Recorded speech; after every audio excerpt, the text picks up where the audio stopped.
दोस्तों आज के वीडियो में बात करने वाले हैं हम नई भर्ती को लेकर, क्योंकि अब हाई कोर्ट ने भी जारी किया है कि शिक्षकों के काफ़ी खाली पद हैं दोस्तों। उस संबंध में राज्य सरकार से जवाब मांगा है दोस्तों। साथ में बात करेंगे हमारे ओबीसी भाई बहनों की 27% डेली जो सुनवाई चल रही है उसको लेकर। लेकिन सबसे महत्वपूर्ण खबर है दोस्तों कि यहाँ पर जो नए आवेदक हैं उन्हें फिर से इंतजार करना पड़ सकता है चॉइस फिलिंग को लेकर। जैसे कि आप अपडेट देख रहे हैं दोस्तों, समस्त शाला प्रभारी यहाँ पर ध्यान दें कि आवेदक द्वारा की जा रही रीजॉइनिंग रिक्वेस्ट पर आवश्यक रूप से समय सीमा में अप्रूव या रिजेक्ट की कार्रवाई नहीं करने पर संबंधित शाला प्रभारी जिम्मेवार होगा।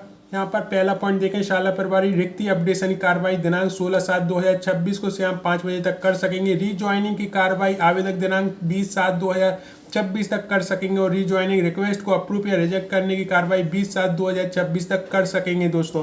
तो जो अनुभवी गेस्ट टीचर हैं उन्हें मौका दिया जा रहा है रीजॉइनिंग करने का दोस्तों। यहाँ पर जो नए आवेदक हैं उन्हें 20 तारीख तक वेट करना होगा दोस्तों। 20 तारीख के बाद ही आपकी चॉइस फिलिंग की लिंक ओपन हो सकती है दोस्तों। इस संबंध में कोई भी आदेश आया, कोई भी अपडेट आया, मैं आपके पास जरूर लेकर आऊंगा दोस्तों। लेकिन यहाँ पर आपको थोड़ा सा इंतजार और करना होगा दोस्तों।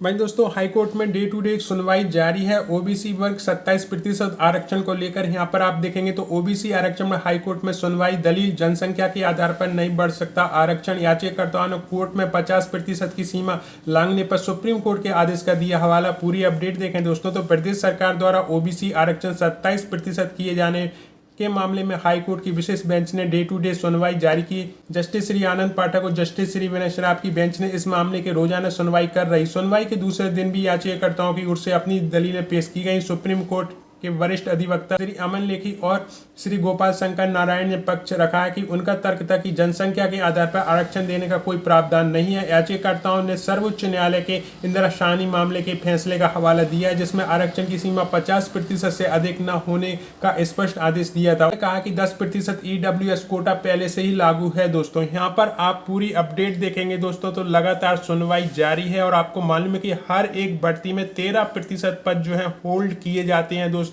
और हमारी शिक्षक भर्ती में भी काफी पद होल्ड हैं दोस्तों। 2019 से लेके अभी तक की जितनी एग्जाम हुए दोस्तों 13% पद होल्ड है वहां पर दोस्तों। इस निर्णय पर लाखों स्टूडेंट का भविष्य टिका हुआ है और शिक्षक भर्ती की भी जो है वेटिंग क्लियर हो सकती है दोस्तों जैसे ही ये निर्णय जारी होता है, क्योंकि 13% पद जो होल्ड है उन पर वेटिंग क्लियर होगी दोस्तों। तो डे टू डे सुनवाई चल रही है दोस्तों, पक्ष और विपक्ष दोनों सुने जा रहे हैं और उस हिसाब से जो है बहुत जल्दी इस पर दिशा निर्देश जारी हो सकते हैं दोस्तों। इस संबंध में कोई भी अपडेट आएगी मैं जरूर शेयर करूंगा। भाई दोस्तों, प्रमोशन से संबंधित भी आदेश लगातार जारी हो रहे हैं। जैसे आप ये आदेश देखेंगे 16/7/2026 का तत्काल ये आदेश जो है प्रभावी हुआ है दोस्तों। यहाँ पर आप देखेंगे उपरोक्त विषय अंतर्गत संदर्भ पत्रों के पूर्ण अवलोकन करें। आज दिनांक 16/7/2026 के आयुक्त महोदय द्वारा वीसी में दिए गए निर्देशों में क्रम में आप अपने जिले में कार्यरत सहायक शिक्षक, प्राथमिक शिक्षक के टेट उत्तीर्ण है की जानकारी संधारित करें एवं दिनांक 17/7/2026 को प्रातः 12 बजे तक भिजवाएं। जानकारी के साथ ही रिक्त पदों की विषयवार संभागवार SC/ST भिजवाएं एवं प्रमाण पत्र देवें। रिक्त पदों की जानकारी अभिलेख अनुसार सही है।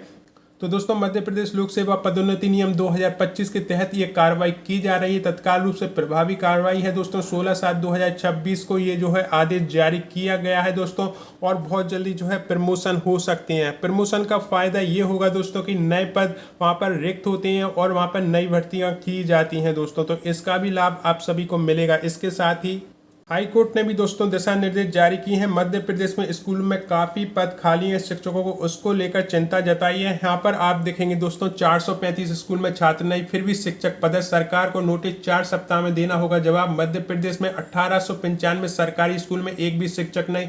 हाई कोर्ट में जनहित याचिका शिक्षा व्यवस्था पर उठाए सवाल। पूरी अपडेट देखें दोस्तों तो मध्य प्रदेश के सरकारी स्कूल में शिक्षा व्यवस्था में सामने आई गंभीर खामियों को लेकर हाई कोर्ट में जनहित याचिका दायर हुई है। याचिका में नियंत्रक एवं महालेखा परीक्षक कैग की रिपोर्ट का हवाला देते हुए दावा किया गया है कि प्रदेश में 1895 सरकारी स्कूल ऐसे हैं जहां एक भी शिक्षक पदस्थ नहीं है, जबकि 445 स्कूल में छात्र नहीं होने के बावजूद भी शिक्षक पदस्थ है। याचिका में इसे बच्चों की शिक्षा के मौलिक अधिकार का गंभीर उल्लंघन बताया है हाई कोर्ट ने सुनवाई के बाद सरकार को नोटिस जारी किया है। 4 सप्ताह में सरकार को जवाब देना है। अधिवक्ता श्री सौरभ त्रिपाठी द्वारा दायर याचिका के अनुसार सीजे ने वर्ष 2018 से मार्च 2023 के बीच प्रदेश के 66,814 सरकारी स्कूलों का अनुपालन ऑडिट किया था। इस रिपोर्ट में फरवरी 2026 में सार्वजनिक किया गया, जिसमें सरकारी स्कूल में शिक्षकों की भारी कमी, पदस्थापना में अनियमितताएं और शिक्षा व्यवस्था में खामियां उजागर हुई दोस्तों। और दोस्तों जैसे आप देख रहे हैं, याचिका में कहा गया कि प्रदेश के ग्रामीण इलाकों में 28.32% शिक्षकों की कमी है, जबकि शहरी क्षेत्रों में यह केवल 3.46% है। इसमें ग्रामीण विद्यार्थियों की पढ़ाई सबसे अधिक प्रभावित हो रही है।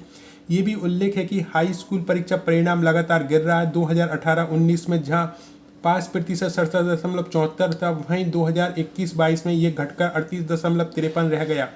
याचिकाकर्ताओं ने ये शिक्षकों की कमी और कमजोर शिक्षा व्यवस्था का प्रत्यक्ष परिणाम बताया है। दोस्तों यहाँ पर आप देखेंगे तो शिक्षकों के प्रशिक्षण के लिए 165.09 करोड़ रुपए का प्रावधान किया गया है, लेकिन इसमें केवल 35.71 करोड़ रुपए ही खर्च किए गए हैं। इसमें शिक्षा की गुणवत्ता सुधारने की सरकारी योजना पर भी सवाल खड़े हुए हैं। दोस्तों यहाँ पर आप देखेंगे तो याचिकाकर्ताओं ने हाईकोर्ट से मांग की है कि राज्य सरकार के सभी शिक्षा विहीन स्कूल में तत्काल शिक्षकों की नियुक्ति करने एवं शिक्षकों के ट्रांसफर और अटैचमेंट की व्यवस्था की जाँच करने के, ग्रामीण क्षेत्रों में रिक्त पद भरने में CAG रिपोर्ट में सामने आए अनियमितताओं पर जवाबदेही तय करने के निर्देश दिए जाएं। याचिका में राज्य सरकार, स्कूल शिक्षा विभाग, लोक शिक्षण संचालय DPI, राज्य शिक्षा केंद्र, वित्त विभाग व केंद्र सरकार के शिक्षा मंत्रालय को पक्षकार बनाया गया है। दोस्तों तो यहाँ पर अब जो है मांग की जा रही कि जितने भी पद खाली हैं उन पर तुरंत जो है शिक्षकों की नियुक्ति की जाए। दोस्तों तो इसका असर आपकी आने वाली भर्तियों पर पड़ सकता है। दोस्तों पद वृद्धि भी हो सकती है और साथ में नई भर्तियों में ज़्यादा पद शामिल हो सकते हैं। दोस्तों तो आप अपनी तैयारी वर्ग 1 और वर्ग 2 और वर्ग 3 की कर रहे हैं तो उसे और गति दें दोस्तों, क्योंकि आगे चल के आपको बहुत सुनहरे मौके मिलने वाले हैं। वहीं दोस्तों बार बार आयु सीमा में छूट नहीं दे सकती Madhya Pradesh high court. Assistant professor भर्ती को लेकर याचिका खारिज। पूरी अपडेट देखें दोस्तों तो मध्य प्रदेश उच्च न्यायालय ने असिस्टेंट प्रोफेसर भर्ती प्रक्रिया में गेस्ट फैकल्टी श्रेणी में आयु सीमा की छूट को लेकर दाखिल की गई याचिका खारिज कर दी है। चीफ श्री जस्टिस विवेक रोसिया और जस्टिस श्री विनय श्राफ की डिवीजन बेंच ने कहा है कि भर्ती के बार बार आ रहे विज्ञापनों में उम्मीदवार हर बार आयु सीमा के अतिरिक्त छूट पाने का कानूनी अधिकार का दावा नहीं कर सकते। यहाँ पर दोस्तों आप देखेंगे तो पूर्व में गेस्ट फैकल्टी अतिथि विद्वान के रूप में कार्य कर चुके, इसलिए उन्हें आयु सीमा में राहत दी जाए ताकि वे इस नई भर्ती परीक्षा में बैठ सके। राज्य सरकार की ओर से अतिरिक्त महाधिवक्ता श्री नीलेश यादव ने याचिका पर आपत्ति ली। डिवीजन बेंच ने कहा कि अब एक बार फिर नए सिरे से निकाली गई इस भर्ती के वक्ता याचिकाकर्ता की उम्र 52 वर्ष हो चुकी है। ये भर्ती प्रक्रिया का तीसरा दौर है। दोस्तों तो यहाँ पर जो कॉलेज में दोस्तों गेस्ट टीचर होते हैं उन्हें आयु सीमा में छूट मिलती है दोस्तों, लेकिन बार बार आयु सीमा में छूट नहीं दे सकती मध्य प्रदेश हाईकोर्ट। ये दोस्तों दिशा निर्देश जारी हुए हैं। इस संबंध में आप क्या सोचते हैं कमेंट बॉक्स में अपनी राय जरूर रखें। दोस्तों तो इस वीडियो को लाइक और शेयर जरूर करें और जिन भाई बहनों ने अभी तक हमारा चैनल सब्सक्राइब नहीं किया प्लीज़ सब्सक्राइब करें, क्योंकि अक्सर ऐसे वीडियो में लाता रहता हूं।